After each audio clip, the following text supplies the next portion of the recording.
If not the big stimulus, how about a grab bag?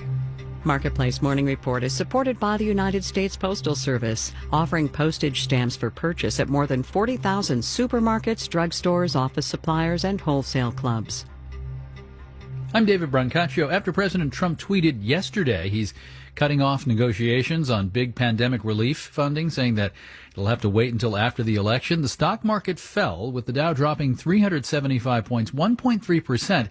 This morning, stock index futures are all up about 0.8% after new tweets last evening find the president calling for piecemeal stimulus, including $1,200 pandemic checks for families to be signed by the president and arrive before Election Day. So some whiplash here.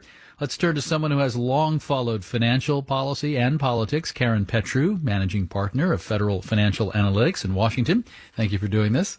Thanks, David. All right, so with the latest set of tweets in which the president is calling for more aid to small business from Congress, $25 billion for airline payroll support, did the president blink? Is he now negotiating again?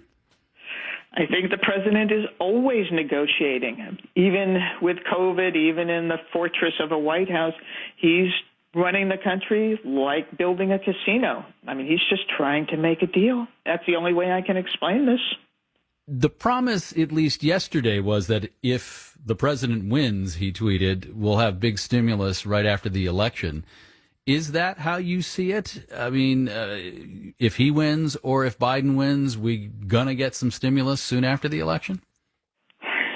If either he or Vice President Biden win, after the election, the country will be where it is due to the economy and the pandemic and things neither of them controls. And that's what's going to determine what happens in the lame duck.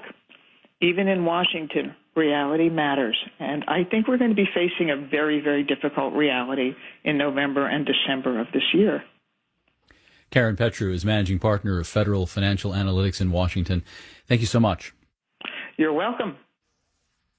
Again, the Dow future is up 218 points, 0.8% now. The 10-year interest rate is up at 0.78%, higher than it's been in recent weeks. It's not just federal stimulus that had been dropping off. Some bans on evictions during pandemic are expiring. In the state of Maine, courts resumed hearing eviction cases in August, and policymakers and housing advocates are planning for a new wave of need. Maine Public Radio's Robbie Feinberg has the story. Becca Gildred unlocks the door to a tiny building in coastal Rockport, Maine. It's traditionally been used by her agency, the Knox County Homeless Coalition, for meetings and classes. But today there are cans stacked to the ceiling. Right now we're housing extra food because of, trying to meet the need from day one at COVID. We did not stop. The agency serves about 400 people across 3 rural coastal counties. Executive Director Stephanie Prim says its clients are often working families, people who can't find an affordable place to live as local real estate prices have skyrocketed. The pandemic has only made things harder. When people were forced to stay home together and there were already tenuous situations, we saw a lot of people getting kicked out of those situations. And she says continued economic woes could leave many more people needing help. The federal government announced in September that it was halting evictions through the end of the year for certain renters who show they can't afford rent because of the pandemic. But the Aspen Institute still estimates that more than 30 million could be at risk of eviction. And we're anticipating a significant increase in need over the next 6 months. In Maine, agencies have opened temporary shelters and rented out entire hotels to handle the needs so far. And the state has put aside more than $15 million to help some people who can't afford their rent because of the pandemic. It'll provide $1,000 a month for up to 3 months. For the long term, Maine Housing Director Dan Brennan says he wants to rethink the state's homeless services system to build more affordable housing, plus smaller, scattered shelters across the state.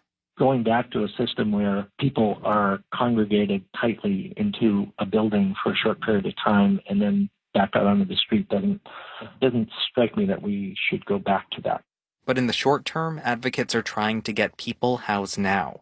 That's urgent heading into the colder months in a state known for its long, harsh winters. In Knox County, Maine, I'm Robbie Feinberg for Marketplace.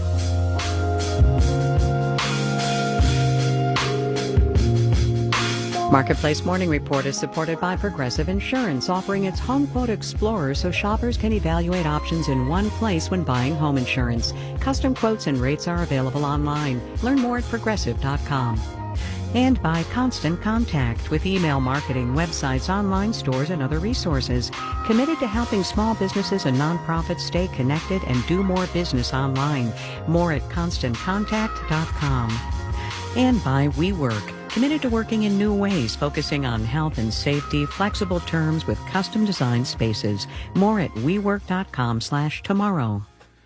Nearly 4 years in, the federal government doesn't look much smaller. A report out today finds the Trump administration is steadily increasing the ranks of government contract workers and actually increasing the size of the federal workforce in spite of promises to seriously reduce federal hiring. Marketplace's Nancy Marshall-Genzer reports. The federal workforce includes more than just employees in government agencies. There are also postal workers, active duty military, plus federal contractors and people working under government contracts. That is, building a federally funded bridge or fighter plane. If you add them all up, their ranks have increased by about 25% during the Trump administration to almost 11 million people, according to the report by NYU professor of public service Paul Light. We are currently right around an all-time high dating back to 1984. Light says most of the new hires are those federal contractors or employees working under federal grants. He says lots of presidents, including President Obama, have done this during wartime or if there's a recession.